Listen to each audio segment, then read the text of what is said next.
बिस्मिल्लाहिर्रहमानिर्रहीम। अस्सलाम वालेकुम डियर स्टूडेंट्स, हमने चैप्टर नंबर 10 यानी गैसियस एक्सचेंज कंप्लीट कर लिया था। Today we will discuss about that of chapter number 11 main homeostasis. आज हम होम्योस्टेसिस का डिस्कस करेंगे। फर्स्ट ऑफ ऑल हमें पता होना चाहिए कि होम्योस्टेसिस क्या है। ये कम्बिनेशन है टू वर्ड्स का, homeo and stasis. Homeo mean होता है, ये जो होम्योस्टेसिस है ना, ये ग्रीक वर्ड है, लेकिन होम्यो मीन होगा सेम, स्टेसिस मीन होगा स्टेज। ऐसी स्टेज जो बिल्कुल सेम कंसंट्रेशन पर काम करे। ठीक है। अब इस तरह सेम कंसंट्रेशन पर काम कैसे किया जा सकता है कि इस स्टेट के अंदर इंटरनल कंडीशन को मेंटेन करना है अकॉर्डिंग टू एक्सटर्नल एनवायरनमेंट। अगर हम बात करें इंटरनल कंडीशन की क्या हो सकती है, यानी हमारी बॉडी के अंदर वाला जो सिस्टम है वो इंटरनल कंडीशंस कहलाएगा, और इस बॉडी के अंदर वाला सिस्टम को मेंटेन किया जाएगा अकॉर्डिंग टू एक्सटर्नल एनवायरनमेंट। यानी एक्सटर्नल एनवायरनमेंट के अंदर अगर फ्लक्चुएशन आ रही हैं तो उन फ्लक्चुएशन की बेस पर हमारी बॉडी के अंदर सॉरी हमारी बॉडी के अंदर जो मेंटेन किया जाएगा प्रोसेस, उसी को हम कहेंगे होम्योस्टेसिस। देख लेते हैं कि the maintenance of the internal conditions of body at equilibrium despite change in the external environment. यानी मेंटेनेंस करना है internal condition of the body को, लेकिन किसके मुताबिक करना है? अकॉर्डिंग टू एक्सटर्नल एनवायरनमेंट के मुताबिक। यानी अगर एक्सटर्नल एनवायरनमेंट के अंदर कोई चेंजिंग आई है तो उस चेंजिंग के तहत हमारी इंटरनल कंडीशन ऑफ बॉडी को जो मेंटेन किया जाएगा इक्विलिब्रियम स्टेट पर, उसको क्या कहेंगे? होम्योस्टेसिस।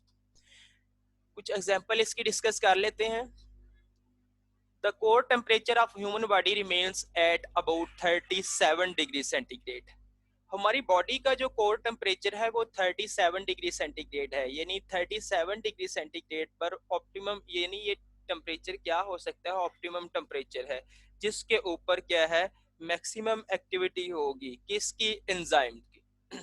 लेकिन अगर fluctuation in the surrounding air temperature, ठीक है, अगर फ्लक्चुएशन हो सराउंडिंग के अंदर, इन्वायरमेंट के अंदर, यानी टेम्परेचर चेंज हो, तो इस चेंज टेम्परेचर के साथ साथ हमारी बॉडी ने मेंटेन रखना है कितना टेम्परेचर? 37 डिग्री सेंटीग्रेड टेम्परेचर, ताकि एंजाइम की एक्टिविटी डिस्टर्ब ना हो।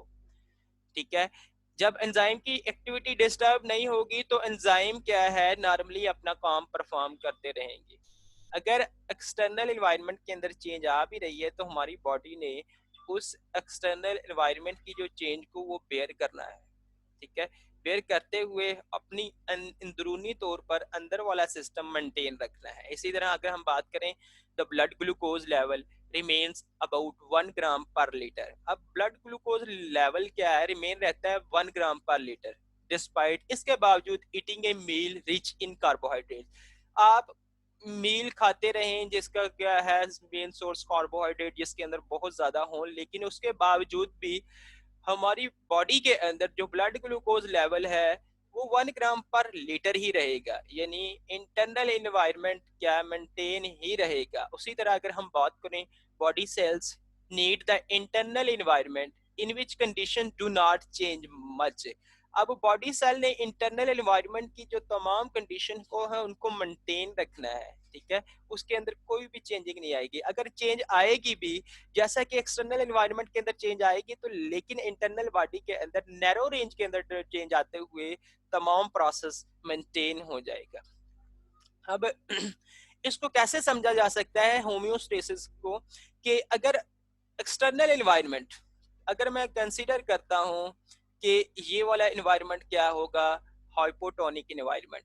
हाइपो मीन होता है लेस, यानी अगर एनवायरनमेंट के अंदर लेस चेंज आई है तो उसके बावजूद भी क्या है? इम्बैलेंस हो जाएगा। यानी चेंज तो आई है ना इन्वायरमेंट के अंदर, तो इसके तहत बॉडी के अंदर भी क्या? इम्बैलेंस हो जाएगा। अगर हाइपोमीन होता है लेस, मैंने कहा हाइपोटोनिक एनवायरनमेंट, अगर लेस चेंज आई है एक्सटर्नल एनवायरनमेंट में तो हमारी बॉडी इम्बैलेंस हो जाएगी। अगर इसी तरह अगर हम बात करें हाइपरटोनिक इन्वायरमेंट, तो इसका मतलब ये है कि एक्सेसिव बहुत ज्यादा चेंज आई है एक्सटर्नल इन्वायरमेंट में। एक्सटर्नल इन्वायरमेंट क्या है, हॉट हो सकता है और उसके साथ साथ कूल हो सकता है, ठीक है, जिसकी वजह से बॉडी क्या हो चुकी है, इम्बैलेंस। लेकिन इस हाइपो और हाइपर के होते हुए हमारी बॉडी ने अपने आप को, इंटरनल बॉडी ने क्या करना है, होम्योस्टेसिस करना है। यानी ये देखें, होम्योस्टेसिस बैलेंस हो चुका है इंटरनल एंड एक्सटर्नल एनवायरनमेंट की मौजूदगी में। इंटरनल और एक्सटर्नल एनवायरनमेंट के अंदर चेंजिंग होने के बावजूद भी बॉडी ने अपने आप को, बॉडी के इंटरनल सिस्टम ने अपने आप को होम्योस्टेसिस रखना है, यानी कि इन बैलेंस, ठीक है। अब बैलेंस के अंदर रखना है ताकि नॉर्मल फंक्शन बॉडी के परफॉर्म होते रहे। अब अगर हम बात करें कि component of homeostasis, three component of homeostasis हैं। वो थ्री मेन कंपोनेंट जो क्या हो सकते हैं, osmo regulation, excretion, thermo regulation. Osmo mean होता है water plus salt, regulation mean होता है रेगुलेट करना। अब इंटरनल इन्वायरमेंट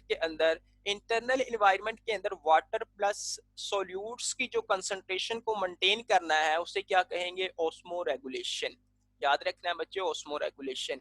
अब एक्सक्रीशन, अब एक्सक्रीशन क्या है, इलिमिनेशन ऑफ नाइट्रोजनस वेस्ट। अब इलिमिनेट करने हैं, ठीक है, नाइट्रोजनस वेस्ट को एलिमिनेट जो बॉडी से किया जाएगा उसको कहेंगे एक्सक्रीशन। लेकिन याद रखें बच्चे, एक्सक्रीशन और ईजेशन के अंदर, ठीक है, एक्सक्रीशन और ईजेशन के अंदर डिफरेंस है।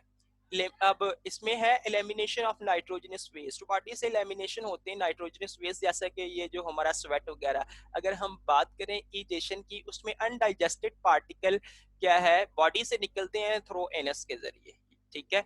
अगर हम बात करें थर्मो रेगुलेशन की, थर्म मीन होता है टेम्परेचर, यानी अगर एक्सटर्नल एनवायरनमेंट के अंदर चेंजिंग आई है, फ्लक्चुएशन आई है, तो उसके बावजूद, ठीक है, हमारी बॉडी का इंटरनल एनवायरनमेंट यानी हमारी बॉडी का टेम्परेचर मेंटेन रहेगा। वो टेम्परेचर हमने बात की है 37 डिग्री सेंटीग्रेड। ये हम डिस्कस कर लेते हैं ब्रीफली। अब process of homeostasis, three process है जो हमने अभी बताए हैं, यानी कंपोनेंट है osmo regulation, excretion, thermo regulation, ठीक है। ये हम देख लेते हैं। ऑस्मो रेगुलेशन के अंदर हमने कहा है वाटर एंड साल्ट को मेंटेन रखना है, किसके अंदर, बॉडी फ्लूइड्स के अंदर, यानी इंटरनल एनवायरनमेंट के अंदर। It is maintenance of the amounts of water and salt in body fluids. Water और सॉल्ट को मेंटेन करना है बॉडी फ्लूइड्स के अंदर, यानी बॉडी के अंदर। अब बॉडी फ्लूइड्स क्या है, that is blood and tissue fluids. अब ब्लड और टिश्यू फ्लूइड्स के अंदर वाटर और सॉल्ट को मेंटेन रखना है, लेकिन याद रखें ये मेंटेन तब रखा जाएगा किसके मुताबिक, यानी एक्सटर्नल एनवायरनमेंट के मुताबिक। We know that the relative amounts of water and salt in body fluids and inside cells controlled by the process of diffusion and osmosis. अब ये हम वाटर और साल्ट बॉडी फ्लूइड्स के अंदर कंट्रोल किया जाएगा, लेकिन कंट्रोल करने के लिए कुछ प्रोसेस हैं, वो डिफ्यूजन है और उसके साथ साथ ऑस्मोसिस है। अब क्वेश्चन ये है कि डिफ्यूजन और ऑस्मोसिस क्या है। डिफ्यूजन क्या है, movement of molecule from high concentration to low concentration. इसके अंदर कोई भी कंसंट्रेशन, कोई भी रिस्ट्रिक्शन एरिया नहीं होगा, अभी ये नहीं, कोई चीज नहीं होगी, ये ऐसे ही मूवमेंट हो जाएगी मॉलिक्यूल की from high concentration to lower concentration. अगर हम बात करें किसकी, के ऑस्मोसिस की, ऑस्मोसिस के अंदर जो सोल्यूट की कंसंट्रेशन है low area to high area जाएगा, लेकिन किसके जरिए, semi permeable membrane. Movement of molecule from low area to high area through semi permeable membrane. याद रखना है इसके अंदर semi permeable membrane help out होगी किसके लिए, मूवमेंट ऑफ मॉलिक्यूल्स के लिए, ठीक है, which are essential for the functioning of cell. यानी अगर वाटर और साल्ट को मेंटेन रखना है, वो वाटर और साल्ट मेंटेन रहेगा according to the external environment, लेकिन वो किन प्रोसेस के जरिए मेंटेन किया जाएगा, वो डिफ्यूजन और उसके साथ साथ ऑस्मोसिस के जरिए, ठीक है। अब अगर हम देखें कि सेकंड वन वाला देखते हैं, थर्मो रेगुलेशन। मैंने बच्चे कहा है कि थर्मो रेगुलेशन यानी थर्म का मतलब है टेम्परेचर और हीट। अब अगर इंटरनल बॉडी का टेम्परेचर मेंटेन किया जाए एक्सटर्नल एनवायरनमेंट के मुताबिक, उसको क्या कहेंगे, थर्मो रेगुलेशन। ये देख लेते हैं हम। The maintenance of internal body temperature is called the thermoregulation. अब इंटरनल बॉडी टेम्परेचर का जो मेंटेन करना है उसे ही हम क्या कहेंगे, थर्मोरेगुलेशन. अब ये जो देखें, the enzyme of body work best at particular temperature, mean optimum temperature. वो ऑप्टिमम टेम्परेचर क्या है, 37 डिग्री सेंटीग्रेड का. यानी एंजाइम की मैक्सिमम एक्टिविटी होगी optimum temperature. The temperature at which enzyme perform the maximum work, उसे क्या कहेंगे, ऑप्टिमम टेम्परेचर.